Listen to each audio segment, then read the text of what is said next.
Light pollution, ध्यान से देखना, ये बहुत इंपॉर्टेंट है और इसमें कई पॉइंट मिलेंगे भी। और अभी ज्यादा इसका मतलब ऐसा नहीं है कि जैसे वायु प्रदूषण या जल प्रदूषण इस तरह का हाईलाइटेड है, ये नहीं, कम हाईलाइटेड है, लेकिन फिर भी हम एक दो पॉइंट बहुत अच्छे से बना सकते हैं हमारे जो प्रश्न आएंगे उनमें। और देखो एक दो पॉइंट ही बहुत अच्छा, तुमको थोड़ी कि आप अपने ये टारगेट कर रहे हैं कि किसी के 5 में से मान लो एवरेज स्कोर 3 है या 2.5 है तो अपने 4 आ जाएं या अपने 4.5 आ जाए, इस तरह का थोड़ी प्लान है। अपना प्लान है कि भाई 2.5 एवरेज है तो अपने 3 आ जाएं, 3 एवरेज है तो अपने 3.5 आ जाएं, और एक पॉइंट ही काम कर जाता है उसमें। अगर आप बहुत बढ़िया सा एक पॉइंट लिखोगे ना तो एक अलग आंसर बन जाता है और देखने में पढ़ने में एक लेवल लगता है, तो सिर्फ एक पॉइंट ही काम कर जाता है। तो बस इतना सा ही मोटिव है यहाँ पर कि आप इन सब डिस्कशन से कोई 2-4 पॉइंट निकाल लें और फाइनली एग्जाम तक उसको कैरी कर पाएं। ठीक है, निकाल तो बहुत लेते हैं अपन डेली, लेकिन वहां एग्जाम हॉल में उस टाइम में वो याद आए, ये इंपॉर्टेंट है। तो उसके लिए क्या, जैसे ये तो यहाँ से अपन कुछ पॉइंट्स या नोट्स नए बना रहे हैं, ठीक है, लेकिन उसके लिए क्या, प्रैक्टिस बहुत जरूरी है। जैसे मैं यहाँ पे बोलता हूँ कि भाई शॉर्ट नोट्स बनाओ आप, ताकि पूरा सिलेबस के कोर पॉइंट आपकी कमांड में हो,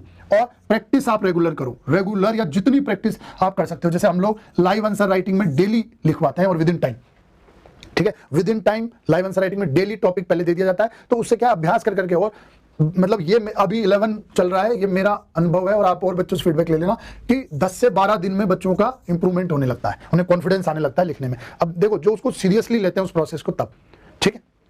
तो यहां आप 1-2 पॉइंट इससे निकालें। हेनले डार्क स्काई रिजर्व ये बहुत इंपॉर्टेंट है, ये प्री में आ सकता है। कई बच्चे तो जब हेनले बोलते हैं ना कि हेनले टेलीस्कोप या हेनले कहाँ है, तो ये विदेश में सोचते हैं। अगर मैं एग्जांपल वहाँ से दे दिया ना कि इंडिया, सिंगापुर, मलेशिया और इस तरह का, तो वो सोचते हैं यार कहाँ पर है, नाम इस तरह का है ना। तो इंडिया में है, लद्दाख में है, ठीक है। रिजर्व बनाया गया है, ऑब्जर्वेटरी है जहाँ पर कॉस्मिक या ब्रह्मांडीय घटनाओं को ऑब्जर्व किया जाता है, ठीक है। वाइल्ड लाइफ सेंचुरी भी है एक, चंगथांग करके वाइल्ड लाइफ सेंचुरी है, तो ये भी हो सकता है इससे रिलेटेड है, चर्चा में है, तो ध्यान रखने में क्या जा रहा है अपना, ठीक है। वैसे नाम ही बता रहा है कि कहीं ना कहीं लद्दाख में होगा, ठीक है। फिर एक देखो जब अभी स्पेस एक्स और स्टारलिंक ने, ये इनका क्या है, मोटा मोटा मैं बता देता हूं कि लगभग 42,000 सैटेलाइट्स ये पूरी पृथ्वी के चारों तरफ एक जाल बना रहे हैं। जैसे अभी क्या अपना ये एरिया है, यहाँ ये टावर है, अब अगर मैं इससे निश्चित दूरी पे चला जाता हूं तो मोबाइल का सिग्नल आना बंद हो जाता है, ठीक है। फिर क्या करना पड़ता है, जगह जगह टावर लगाने पड़ते हैं ताकि सिग्नल बराबर इंटेंसिटी के बने रहे। इन्होंने इन टावरों को या जमीन में ठोकने की बजाय यहाँ पृथ्वी पर फ्लोटिंग या तैरते हुए बना दिए, और पूरी पृथ्वी पे बढ़िया इंटरनेट इंटेंसिटी, और बाकी और भी पर्पज है, मैं तो सिंपल उसमें आपको बता रहा हूं। तो पर ये ब्लॉक तो करेगा ना, ठीक है। ये जो नेचुरल स्काई दिखता है, जो नेचुरल एक्टिविटीज होती हैं, लोग चंदा मामा तारे दिखते हैं, इनके तारे दिखेंगे जो रेल की तरह चलते हुए दिखते हैं लाइन से। तो ये विवाद चालू हुआ था और उसमें कहा गया कि यार नेचुरल रिसोर्सेज है स्काई, ठीक है, आप मतलब इस तरह से उसको अल्टर या एक तरह से ओवरलैप या पॉल्यूट या ऐसे क्राउडेड नहीं कर सकते, ठीक है। तो इस तरह का ये शुरू हुआ था, तो ये भी अपन को एक बिंदु याद रखना है, इंपॉर्टेंट है। फिर एक स्टडी ने बताया है कि धीरे धीरे जो रातें हैं वो ज्यादा रोशनीमय होती जा रही हैं, ठीक है। वहां पर देखो नाइट में क्या है, वास्तव में नेचुरली अगर जो नेचर को फंक्शन करना है तो डार्क होना ही चाहिए, उसका भी एक अलग इंपॉर्टेंस है, ठीक है। ऐसा थोड़ी अब अपन इलेक्ट्रिफिकेशन और गलियों में ये वो पूरी लाइटें वाइटें लगा के वैसा नहीं लगाएंगे, लगानी है, पर उससे एक नेगेटिव इंपैक्ट भी हो रहा है ना, तो बैलेंस तो करेंगे ना चीजों को, ठीक है। तो इससे रातें, जैसे ये देखो आप, ये ठीक है, ये रब ने बना दी जोड़ी टाइप सीन है ये, या फोटो है, तो ये देखो ये कितनी ब्राइटर लग रही है, एकदम पूरा ग्लोइंग। तो यहाँ ये डिस्कशन है कि आप इसको कीजिए, मतलब लाइटिंग होनी चाहिए, पर क्या एक्सेसिव नहीं कर रहे हैं अपन, ठीक है। इस तरह का यूज नहीं कर रहे कि बिना काम का उससे बहुत ज्यादा ब्राइटनेस हो रही है और स्काई ग्लो जैसी चीजें पैदा हो रही है उस, ठीक है। तो ये स्टडी ने ये बताया कि लगभग 10% ज्यादा ब्राइटर होती जा रही है 2011 से 22, मतलब 10 सालों में इन्होंने बोला कि हर साल 10% रोशनी बढ़ती जा रही है रातों में, ठीक है, और स्काई ग्लो या लाइट बढ़ती जा रही है, ठीक है। ये इन्होंने बताया।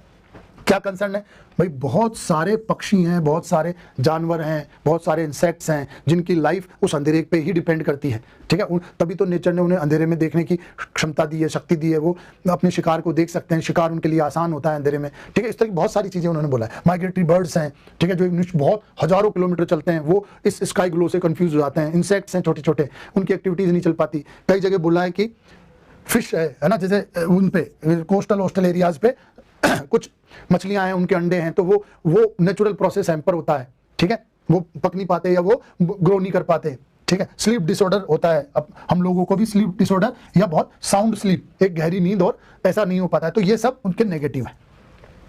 बहुत ज्यादा इलेक्ट्रिसिटी कंज्यूम हो रही है, 1/4 रात में उजाले में ही काम हो रही है, पूरे वर्ल्ड की 1/4 लाइट तो इसी में जा रही है। आउटडोर लाइटिंग कोड बनाया है यूके ने, और ऐसा नहीं उस पर काम भी हो रहा है। आउटडोर लाइटिंग कोड मतलब कुछ संहिता बनाई है कि वजह से जितनी जरूरत है उतनी इंटेंसिटी की लाइट ली जाए, डिम ली जाए, ठीक है, दिखे। कई जगह ऐसा भी हो रहा है, कुछ एक्सपेरिमेंट्स हैं कि जैसे ये रोड है, ठीक है, खाली है, तो सेंसर वाली लाइटें तो बंद हो गई है पूरी, ठीक है, और फिर कोई चलने लगा है तो लाइटें जलती जा रही है, ठीक, इस तरह का। पर अब इसमें क्या इशू है, अब जैसे मान लो कोई बोले कि यार कोई अपराध भी तो होते हैं, है ना, तो जैसे मान लो वो छुपा हो कहीं या कोई ऐसा अंधेरे में दूर तक विजिबिलिटी होती है, तो दोनों चीजों को बैलेंस करना है। कई इस तरह के एक्सपेरिमेंट चल रहे हैं कि सेंसर बेस्ड लाइट्स चलाई जा रही हैं, लो इंटेंसिटी की चलाई जा रही है कि सिर्फ मतलब सिक्योरिटी के पर्पज से जली रही, फिर जैसे ही कोई आए तो हाई इंटेंसिटी की लाइट चालू हो जाए तो अच्छे से विजिबिलिटी चालू हो जाए, है ना, इस तरह का। तो ये भी एक्सपेरिमेंट्स किए जा रहे हैं, ठीक है। तो दो चीजें, ड्यूरेशन और क्वांटिटी। जैसे आपने देखा होगा, जैसे मैं भी सुबह सुबह मान लो घूमने जाता हूं तो देखा होगा कि 7 साढ़े 7 बजे तक लाइट चालू है, ठीक है, और मतलब तो ड्यूरेशन फिक्स कीजिए ना, उसको ऑटो मोड में लाइए, उसको सेंसर या सॉफ्टवेयर बेस्ड बनाइए तो ड्यूरेशन फिक्स रहे। क्वांटिटी इंपॉर्टेंट है, जैसे मैंने कहा कि एक्सेसिव लाइट नहीं, ठीक है, जितनी रिक्वायर्ड है उतनी लाइट, ठीक है। दोनों तरफ नुकसान है ना, कि एक तो ये पॉल्यूशन हो रहा है, दूसरी बात इलेक्ट्रिसिटी भी कंज्यूम हो रही है, तो ये इसमें कहा गया है। फिर कुछ टर्मिनोलॉजी है मेन वो अपन देखेंगे, ठीक है। ग्लेयर क्या है, स्काई ग्लो क्या है, लाइट ट्री पास क्या है, ठीक है, और क्लटर क्या है, इसका हिंदी आप वहां पर देख लेना अपनी जो पीडीएफ है उसमें। ग्लेयर एक्सेसिव ब्राइटनेस, मतलब बहुत ज्यादा ग्लो हो रहा है, ठीक है, बहुत ज्यादा चमक आ रही है उसमें।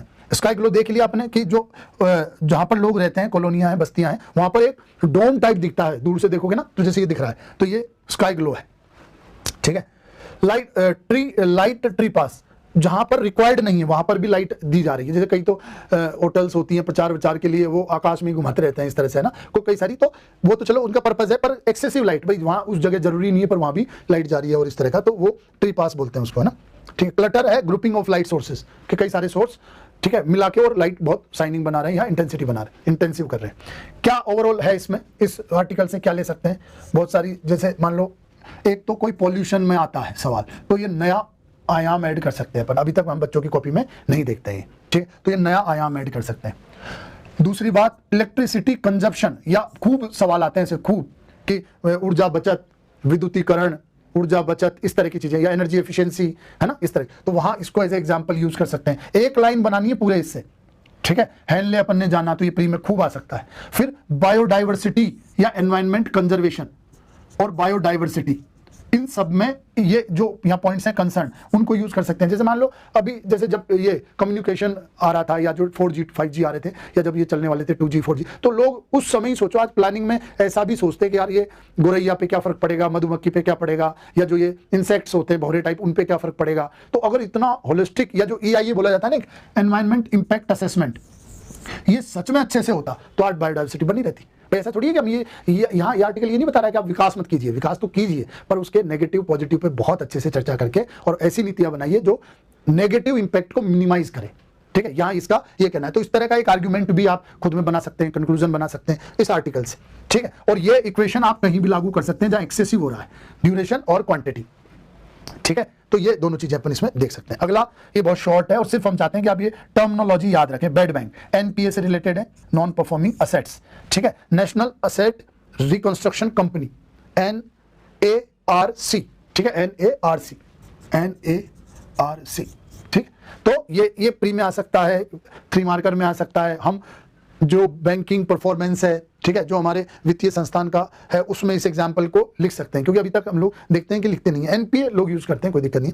करता क्या है ये कि जो NPA है बैंकों का, जैसे मान लो एक बैंक है, उसके पास बहुत सारी चीजें हैं कि उसको ग्राहक भी बढ़ाने हैं, कस्टमर भी बढ़ाना है, अभी तो मर्जर से रोकना है कि भाई इतना व्यापार देता रहे वो, कि वो मर्ज ना हो, ठीक है। फिर उसकी ब्रांचेज हैंडल करनी है, नए नए प्रोडक्ट, न्यू प्रोडक्ट को सेल करना है ना, नए उत्पादों को सेल करना है, ऐसी बहुत सारी चीजें हैं। तो जो एक बैंक है उस पर बहुत सारा काम है और एक बहुत बड़ा बर्डन है NPA उसके अतिरिक्त, और NPA पूरी इंडियन इकोनॉमी के लिए चैलेंज है। तो NPA को अलग से हैंडल करने के लिए ये कंपनी बनाई गई है। ये जैसे मान लो किसी कोई बैंक है, उसका NPA ले लेती है, ठीक है, उसका NPA ये ले लेती है और खरीद लेती है, और फिर उसको जैसा भी इसको करना हो, इंसॉल्वेंसी या व्हाटएवर, तो उसके माध्यम से उसे असेट में क्रिएट करती है या उससे रिकवर करती है, ठीक है।